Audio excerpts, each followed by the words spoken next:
Welcome back, PetaPixel viewers. It is Chris Niccolls here, and today we've got a bit of a different video for you because it's going to be all in black and white. Here we go. That's better. Today we're going to be talking about the major black and white JPEG profiles from 8 of the major camera manufacturers. Let's get to it. Oh, hey Jordan, one sec. We got to go back to color, green specifically, because I want to talk about this new Ugreen NASync DXP 4800 Plus. Now, this is a 4-bay network-attached storage device. Supports up to 96 terabytes of storage, perfect for like personal or home office use. And I just love the beautiful aluminum housing and the way they've set up the bays here. Now, the Ugreen DXP 4800 Plus is powered by a 12th gen Intel 5-core Pentium Gold processor and 8 gigs of DDR5 RAM that's upgradable to 64 gigs if you need it. And up to 2 M.2 SSD drives. You can use this for storage or you can use this for additional read-write cache memory. I also get full RAID support, so I know that my files are going to be safe and protected, and this connects to my network via 2 LAN ports up to 10 gig speeds.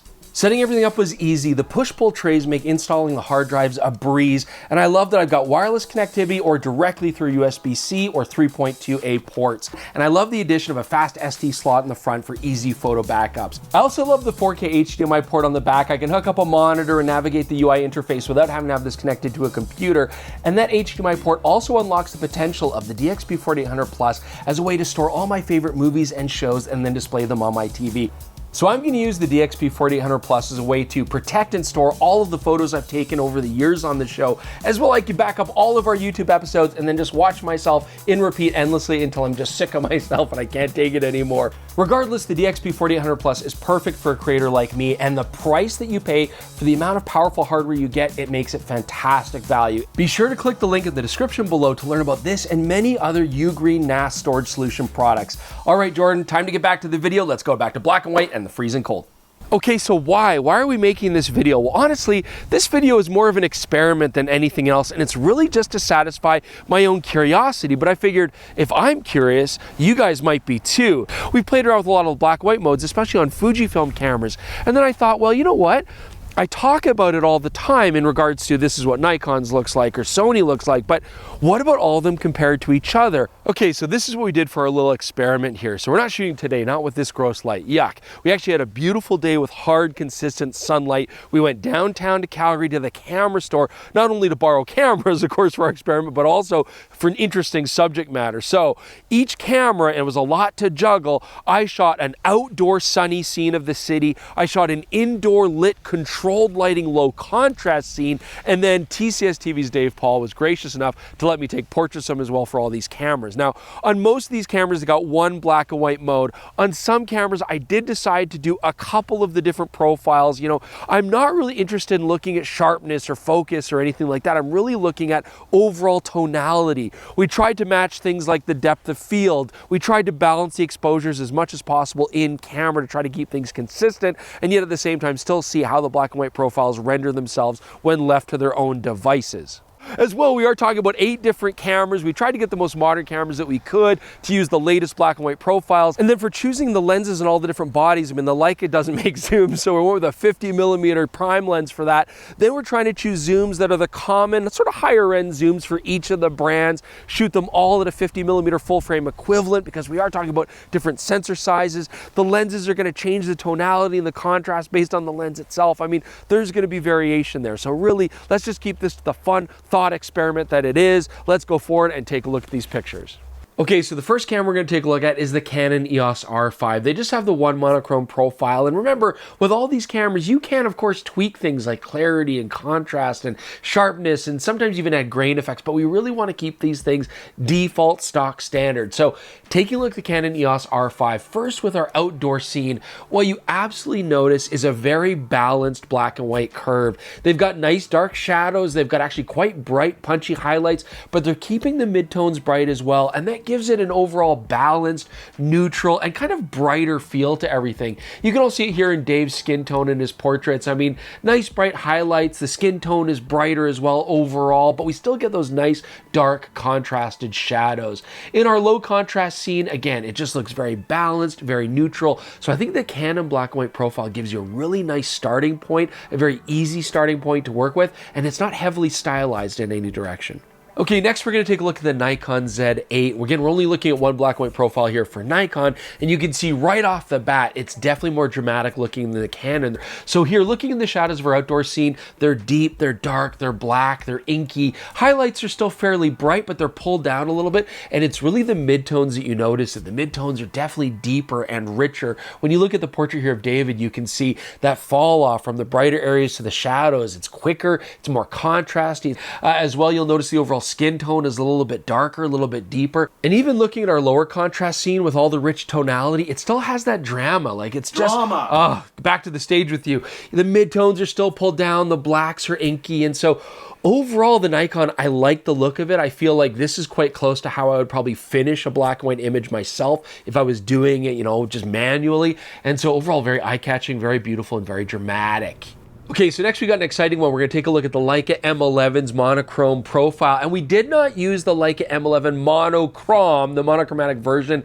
We didn't do any of the monochromatic versions of the cameras because we really want to see what the color sensors do transitioned into black and white, where you have the option of doing either color or black and white. Maybe that'll be another video for another time. But let's take a look at our outdoor scene here with the M11.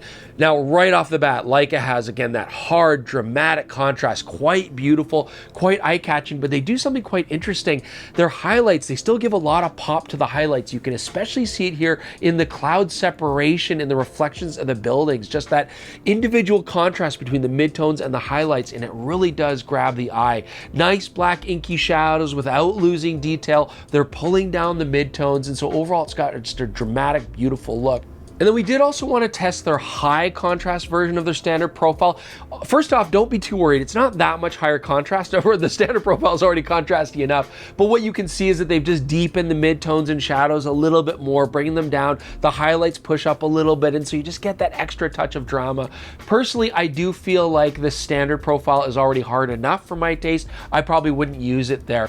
Now, looking at the portrait of Dave here, this is where Leica really shines in portraiture. So the crushed blacks are quite deep, might be a bit darker than you want. You can always add more exposure if you feel it's a little bit too dark, but the beauty is really in the gray tones with Leica. We've got nice highlights, but look at the transitions between those gray tones, especially on his hand, from the darker parts of the hand in shadow to the brighter ridges on his knuckles. There's just that really beautiful tonality, and it's something that Leica does very well. Taking a look at the high contrast version of that same profile, this is a good example where you can see how the drama is just subtly, the drama is just subtly pushed a little bit more, not too much, but I still prefer the standard profile myself. I would probably in post want to brighten this up a little bit afterwards, but it is a beautiful range of tones. And then in a lower contrast lighting scene, this is where you can really see Leica pulling down those midtones into the darker areas. And again, it does make it look quite dark. In some cases, maybe a little bit muddy. This is actually a good example where I actually prefer the high contrast over the mono. You can see the highlights are pushed up a little bit, shadows are a little bit deeper, but it actually gives a little bit more liveliness to the tonal range, but both are beautiful. Okay, now it's time to take a look at the OM System OM1's black and white profile. Now, we've just looked at a whole bunch of really contrasty, punchy images. Now we're going back to something very balanced, maybe a little bit too natural looking. I mean, OM System's black and white profile basically looks like you took the color image and just desaturated it. Now, I do absolutely like what OM is doing with their shadows. We're still getting good detail in the shadows, nice deep tones, but it's really the midtones where things just look kind of flat, a little bit boring, to be honest. When we look at David's portrait here, you can see that same thing where we've got stark highlights, we've got stark black tones, but when it comes to the midtones, everything kind of blends into one. We get a flatness there. We're not getting that beautiful variety and texture in between all those midtones. And we look at our low contrast scene, again, it just looks kind of low contrast. So this is a profile where I'd probably shoot color in RAW, go into black and white, and then I really want to separate those midtones. That's basically what like the clarity slider does in Photoshop. Separate those midtones, get a bit more richness in those tonal ranges, and kind of get away from the flatness that OM System normally does. And next, the one that a very small but very vocal demographic have been waiting for, it is the Pentax K33 with their black and white profile. So right off the bat, what I noticed with the Pentax, they do have that sort of brighter overall look, the midtones being raised, but they also go quite contrasty with the highlights and shadows. And I do really like it. I mean, looking at this outdoor scene, it has a brighter look than what you see with the Leica or the Nikon, but it also still has a strong contrast. Looking at Dave as well, you can see that we're still getting good tonality tonality in the midtones, but an overall brighter skin tone effect with him. The shadows are dark and deep, but they still have detail. The highlights are quite stark. And I would say that the Pentax monochrome profile actually ends up a lot of the ways that I would normally edit a black and white myself, when I don't always want like the deep, rich, gritty Nikon or Leica kind of look, where I want just like a clean black and white with normal midtones, a brighter overall feel, but still punchiness in the shadows and highlights. Pentax does that very well. You can actually see that very clearly in our low contrast example here, where we're still getting good tonal range with an overall bright feel, but the highlights are punchy and bright still. The shadows are crushed and darker, and so even in a low contrast scene, you're still getting that kind of edginess. It's overall a really nice look.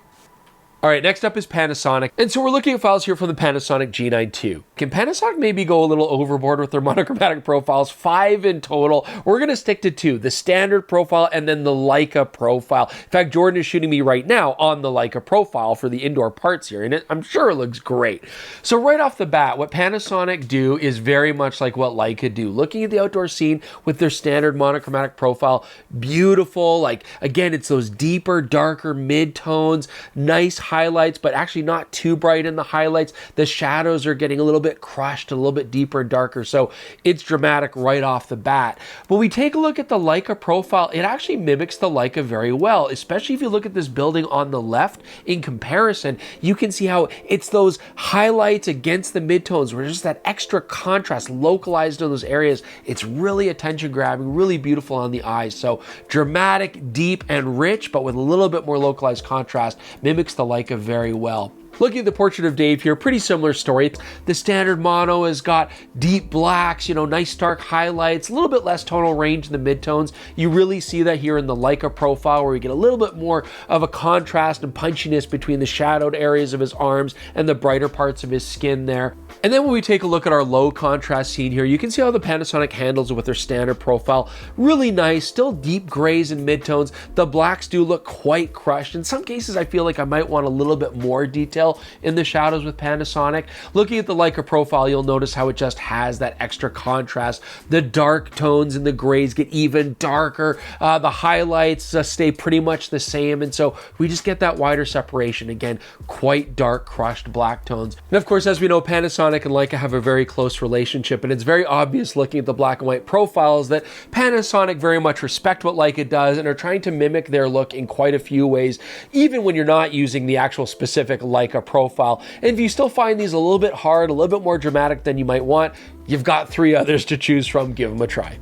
So now let's look at the Sony a7R5, and I mean, we're talking edgy, punchy, very high contrast. I mean, Sony's given us Leica vibes, Panasonic vibes, kind of that same family that what Nikon like to do. You can see that beautiful contrast in the highlight to mid-tone areas, but then the general grays are pulled way down dark and deep. And then look at our shadow detail. It's basically blacked out in a lot of cases. Now, this does look very strong and very dramatic. However, we got to remember these are JPEGs, and if those black tones are gone, they're not coming back. So looking at Dave's portrait, again, I love it. I mean, this is a beautiful range of contrast, but his t-shirt goes completely black. The background is very dark. Now, looking at the highlights on his skin tone, these are beautiful. I mean, this is exactly where I'd want it. It's not blown out. It's still bright and has a beautiful fall off into very dramatic shadows.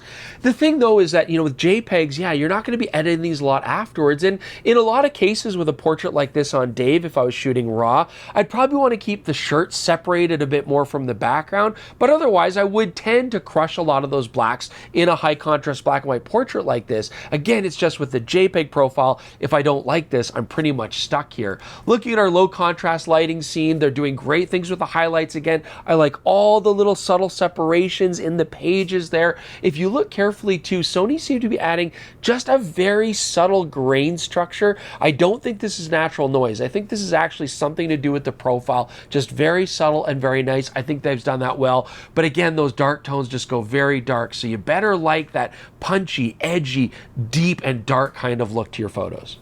Okay, and last but not least, I know you're excited about this one. Time for Fujifilm. We shot on an X-T5 because we didn't have $8,000 to get an X100VI on eBay. So, taking a look at their two profiles here, our outdoor scene. What Fujifilm does really well is their black and white mode. It's not too dramatic, it's not too bright. It's always in the Goldilocks zones, really beautiful. The standard monochromatic profile, though, does tend to have a little bit more contrast. But look what they do with the shadows. Nice, deep, dark shadows without losing detail. Beautiful highlights, nice mid-tone separation.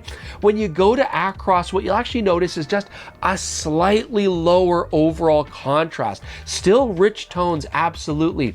And what acros do, and I want you guys to look for this in the other shots that we're going to look at, is acros also simulates a very organic looking film structure, an actual grain pattern to the black and white. And you can see it here. There's a nice texture to it.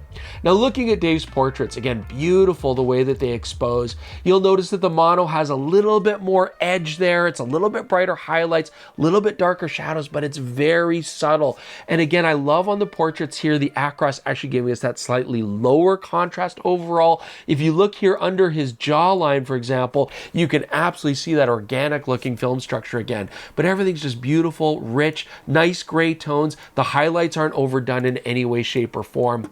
And then if we look at the lower contrast scene, similar story here. The mono and the acros, you've got that lower contrast in the acros, again that grain structure, and the mono giving us just a little bit more punch. And so overall with Fujifilm, my opinion's changed a little bit. I've always been an ardent user of just the standard mono mode. I think because I naturally maybe gravitate to that higher contrast right off the bat, but I've come around on the acros. There's a lot of scenes like portraits, for example, where I prefer that lower contrast, and the way that they do the grain structure naturally actually looks really convincing. So good job, Fujifilm.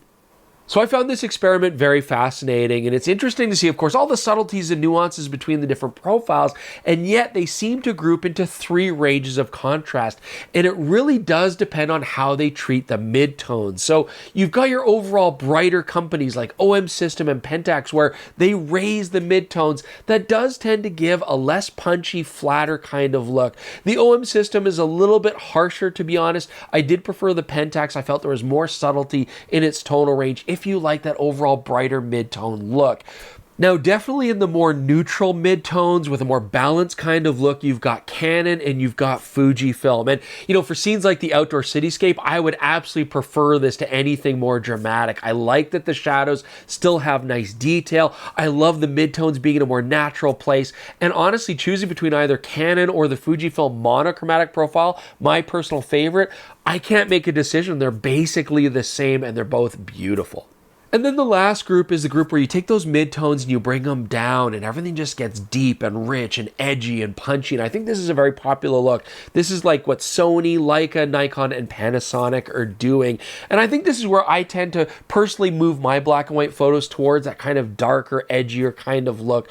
Now, Sony do go too far with their JPEGs. I mean, it's very eye-catching, but the blacks are just so crushed. I feel like this is where when I shoot Sony in RAW, I really like the results because I can bring those up. But in JPEG, it's a little bit too much. Now, certainly between Leica, Nikon, Panasonic, a very similar look. What Leica do so well with their black and white profiles is make something which is fairly general purpose, but has a unique, nuanced tonality that other companies can't touch. And I think that's why people love them. It's a nice look, but I don't love it for every single situation. Panasonic, I'll say, they do a really good job of trying to mimic that Leica look in a lot of cases. Their Leica profile is close, but not quite the same. And their general monochromatic profile is overall beautiful. But I think my personal favorite, I'm actually quite surprised by looking at all these, in these particular examples, I think Nikon did a great job of creating a general purpose monochromatic profile that's got a lot of drama, a lot of punchiness, but at the same time works for many different situations, whether it be low contrast, high contrast, landscape, portraiture, and so I think they've done a really good job when it comes to JPEGs. Anyways, I hope you guys enjoyed this as much as I did, and remember, this is just an interesting experiment. Definitely leave your comments below. I can't wait for you to tell me how your CCD camera from 2007 does a way better job than any of these pieces of junk. And where's the Hasselblad? Where's the Sigma FPL? You know, where's the Phase 1? Yes, I get it. We just don't have like enough. Okay, anyways, but we are absolutely interested in seeing what your thoughts are on the ones that we did look at. Do give us your feedback. We know you will, whether we like it or not. And of course, if you're shooting RAW, don't even worry about any of this. Anyways, let the JPEG storm begin. It's going to be exciting. Leave your comments below. Definitely listen to the podcast. It's the PetaPixel podcast on all your favorite podcasting apps, or you can watch it on the exact same channel here. Subscribe, click the notification bell. I don't know, be gentle. We'll see you guys soon with more episodes on PetaPixel.